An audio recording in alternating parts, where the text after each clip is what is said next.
The soldier prayed for mercy. Another Russian saw the drone in the sky and ran, trying to escape the grenade. As his feet got stuck in the snow, he prayed desperately, knowing the explosive was coming his way. The Ukrainian even looked up, but didn't see the enemy and continued his watch. He would have to count on luck for the drone to miss that grenade. It was all part of the fighting for Avdiivka in the winter. A story about which there was still much to tell. Men running through the fields after poorly planned attacks by their commanders. Soldiers inside trenches firing at bunkers or preparing grenades to finish off their enemies. They were fragments of the story of suffering that men learned to inflict on their peers, whether they were enemies or those inferior in command, those whom they sent to risk their lives in their place only to later call them heroes.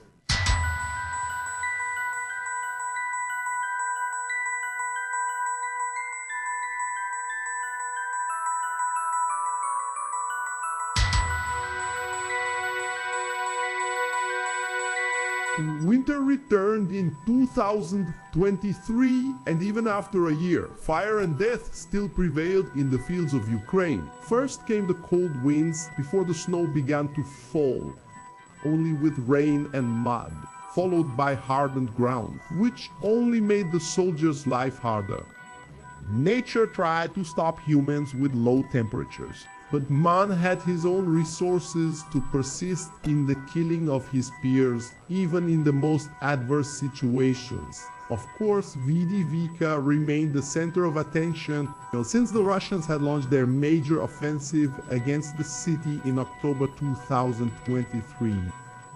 However, in December and later in January, there was a lot of news related to the war that did not involve just the city. Something worth mentioning before starting the reports about blood reddening the snow and the flames from the bombs melting the ice. Vladimir Putin had declared in December 2023 that he would only negotiate when he achieved his objectives. He also announced that in the following year, when the Russian elections would take place, a new mobilization would not be necessary.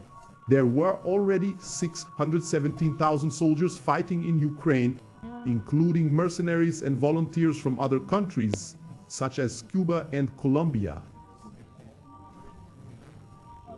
Obviously, among them, there were deaths and some who lost their enthusiasm for the war, when reality hit them in the form of stench, death, heat, bombs, and the ice of winter.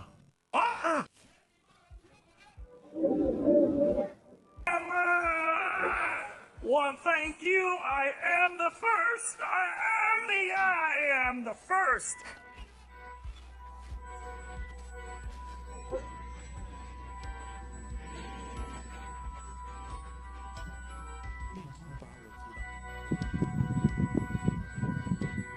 My throat is completely ruined. Cancer is very painful.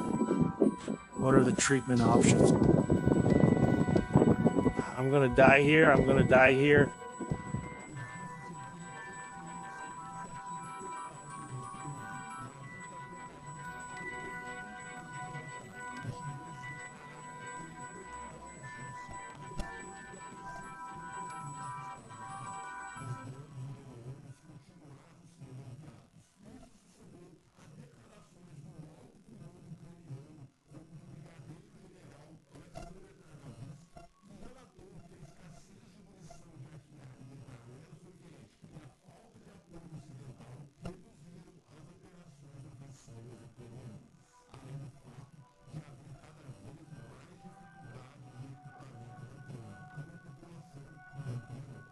I'm going to die here.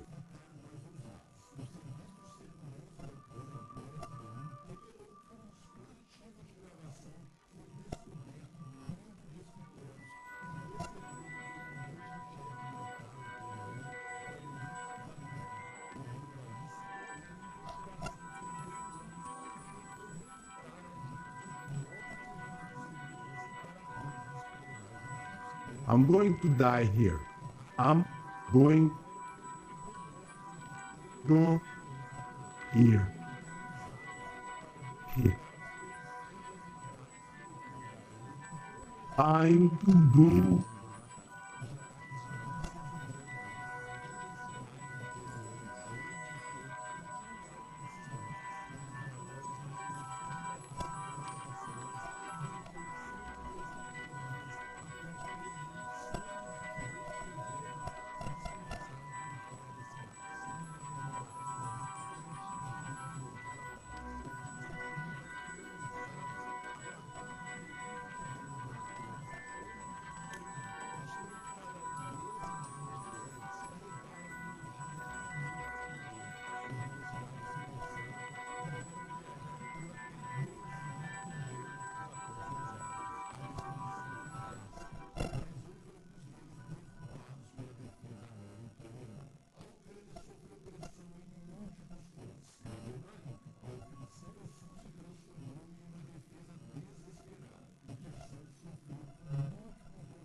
That prevented Dnipro from crossing. Su-25 and Su-34 aircraft unleashed hell on the Ukrainian troops, bombing everything in the region.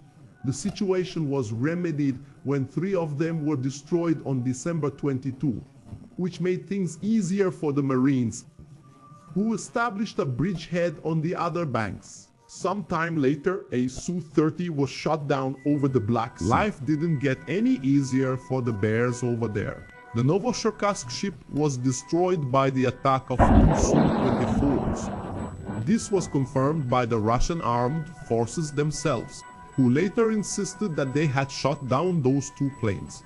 In January, a Su-34 bomber was burned while it was parked at the Chelyabinsk air base. A 16-year-old boy from Dagestan was arrested as the main perpetrator of the sabotage.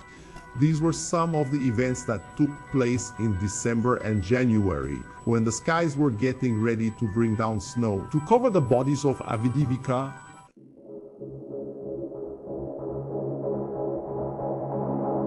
the Bears tried a new advance on Avdiivka, this time from Kamyanka.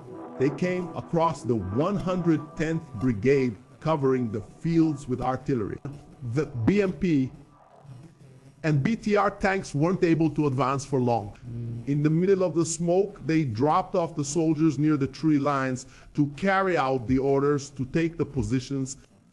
The lines of men tried to advance when the artillery gave them a break, but the drone propellers started carrying the grenades. The Russian attack was tainted by desperation. The lost momentum left the soldiers at even greater risk. Those who got lost among the vehicles shattered by mines were even less fortunate. The first-person view drones hunted these men as they tried to hide.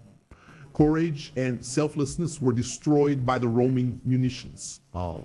The attempt to help an injured comrade ended with fragments from the explosion spreading over everyone who exposed themselves. The hunt was draining courage and willingness to help. Those still strong left the groaning man on the ground. The escape along the road was proof that war has never cared to spare the kindness in a man's heart. The drone made a precise diagonal move on the soldier's back. The comrade desperately tried to help the wounded man, taking out what he had to attempt first aid. Later, the Ukrainians returned only to film the body abandoned on the road. It was difficult for a soldier to escape from a kamikaze drone. Ukraine, just like Russia, used different types of these loitering munitions. The Pegasus drones were one of them. A type of homemade equipment bought for less than $500 and capable of carrying 1 kg of explosives for up to 500 minutes. Coming down at 70 kilometers per hour towards a Russian, it was hard to dodge. And if it exploded nearby, the soldier was still affected by the fragments. Other versions carried more explosives. The chance of blowing up a tank was relatively high when it hit a weak spot in the armor. Or it could just affect the troops on the vehicle, taking soldiers out of action and putting the crew in a panic, knowing that their comrades were being wiped out by the drones. Some of the versions created by the Ukrainian non-governmental organization Skadron used Pegasus to carry a 2.5 kg anti-tank aviation bomb explosive The explosions were bigger and had up to an 80% chance of disabling a tank. If the pilot was good enough to hit the right spot, much cheaper than a Javelin, which costs $80,000 per shot. Although less efficient, a threatening tank like the T-90 or T-80 could become an easy target. The armored vehicle confidently moved through the snow, using its cannon to target Ukrainian lives. The drone took advantage of the stationary enemy and hit it at one of its weak points. There was no catastrophic explosion of the ammunition, but the crew was forced to abandon the equipment. And it wasn't always necessary to strike the steel monster at its Achilles heel. The T-90 weighed almost 50 tons. The 125mm cannon was used to destroy many Ukrainian forces during the 2 years of conflict. Even so, when it was hit head-on at one of its strong points by the kamikaze drone, something happened inside the armored vehicle. Something broke, whether in the electronic system or in the hearts of the crew members. Those dog. They lost control of the vehicle and soon fled through the trees in desperation, fearing pursuit by the drones. This monster still had a chance of recovery, so it was finished off so it would never return to the battlefield. The pilots of the 59th took advantage of the drone's speed to keep the Russians desperate during their attack. The opposing squad had to stop their advance to desperately try to hit the target in the sky, knowing how hard it would be to escape once the deadly dive began. As was quite common in Avdiivka's videos, the explosion put many of the Russians on the cold ground forever. These powerful drones were used by the 110th over and over again to eliminate a rare but powerful Russian weapon. The Boivaya Machina Podrozhky tank of Terminator was a piece of equipment to be feared. Two 30mm 22 automatic cannons, two AG-17D grenade launchers, and a 7.62 mm PTM coaxial machine gun wreaked havoc on Ukrainian troops. Each cannon could effectively fire up to 800 rounds per minute, up to 2,000 meters. It was no wonder the Ukrainians insisted on using several drones against the vehicle. The armor protected it from several hits by the kamikazes. The crew tried to escape while being chased by more and more drones, until they finally thought they were safe under the bridge. There, the $2 million Boivaya Machina Podrozhky Tankov became scrap metal. The drones were even sneaky in eliminating the remaining Russians from the attacks. The soldiers on watch noticed too late, when the pilot from the strike drone company of the 47th Brigade placed one of the loitering munitions inside the BTR. Whoever was inside was torn apart by the explosion. The drones, which carried grenades, were a threat that terrified the soldiers. In the same way, it was hard to predict where the explosive would fall at that altitude. Even while watching carefully, the soldier lost his bearings and still had to look where he was running on that rough terrain. That led him the wrong way, embracing a slow death on top of the vehicle. The fear when the drone arrived was so great that it even made an injured man laugh. The soldier, hardened by winter battles, was made to pray for mercy. More than one did this, begging with all their strength to be spared. His lament moved the pilot's heart, who signaled for the man to surrender. He moved through the snow, but instead of surrendering, he headed toward his companions. The spared Russian was one more who could kill another Ukrainian. The thirst. The war hardened the man's heart, turning his pity and sanity into pure hatred, even toward those who begged him for mercy. It wasn't just the hearts of the drone pilots that were transformed. Fleeing across the snow, the Russians saw the drone approach and make a violent, explosive landing on them. The tree protected two of them from the impact, but one of the men, covered by smoke, got rid of his equipment to escape. With the others calling out, he ran. trying to hold the remains of his blown-off arm. His eyes stared at the shattered limb, and reality slowed down his escape. The adrenaline dropped. Little by little, his strength faded and he collapsed onto the snow, unable to go on. His brothers abandoned him, knowing that the more weight they carried, the less chance they had of surviving. The 47th pilots knew how to strike fear into the Russians. The drone circled the enemy, whose eyes followed its flight while his mouth muttered prayers. All around, the snow was filled with bodies. One of his companions was still groaning at his feet. He did try to dodge at the last minute, but the drone was too fast, ending his run, and the last breaths of the fallen soldier. Some men were lucky and became famous because of it. One of the Russian soldiers was on the snow, trying to shoot with his rifle. After seeing so many die to the drones, the kamikaze dove in for the delivery. A man let go of the trigger and ran to one side. The drone turned, but exploded further ahead. The Russian stood up with his heart pounding, happy for such a rare dodge. He was considered a hero and even got an interview. Obviously, there were other types of drones. Sweetblade was able to descend at 160 kilometers per hour over the Russians, flying up to 10 kilometers. He easily hit an enemy anti-tank guided missile team without any soldiers having to risk themselves.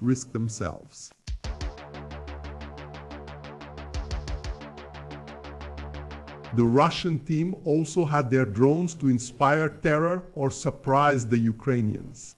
The equipment flew over a lookout who, even looking up, didn't notice the threat. The explosive came down on him like a sniper shot, coming from above to explode, giving him no chance of survival. These same aerial terrors traveled through the cold winter skies to drop grenades and other types of weapons that the devil taught man. They were thrown into hiding places, passing through cracks. When it fell inside a house, it was even better, exploding in a confined space which distributed the energy among the Ukrainian bodies. The use of these drones was quite imaginative. They didn't need to carry the grenades, just to drop them on the enemies. During an attack on one of the Ukrainian trenches near Skotovata, south of Avdiivka, Inc., the Russians cornered their opponents inside a bunker. Since it was dangerous to enter, they fired ammunition into the hole. They took turns in the process, but the AKs were running out of ammo and the grenades were used up to clear the way. The drone gave them the gift that would solve the problem.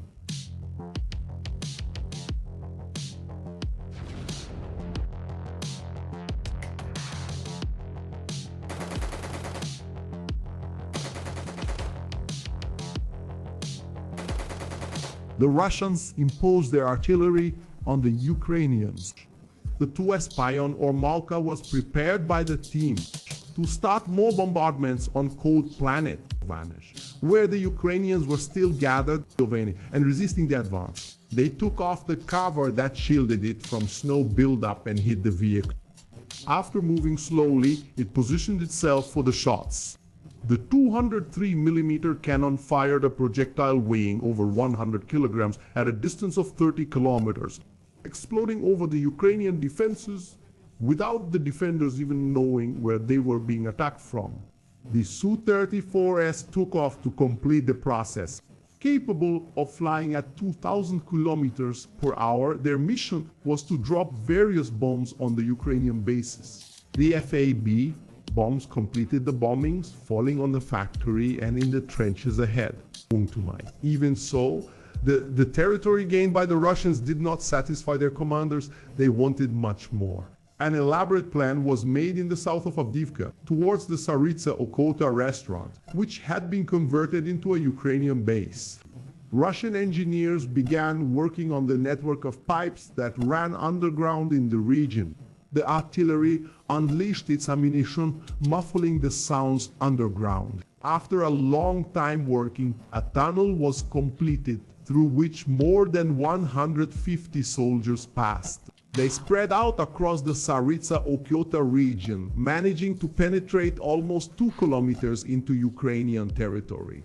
An advance that caught the opponents by surprise. The defense forces did try to hunt down the enemies with kamikaze drones, but they were already spread out among the houses, which would require much more intense attacks to retake the area. No, this ingenuity was one of the great Russian victories in the winter. The fighting in Avdiivka continued to demand a lot from the Kremlin soldiers.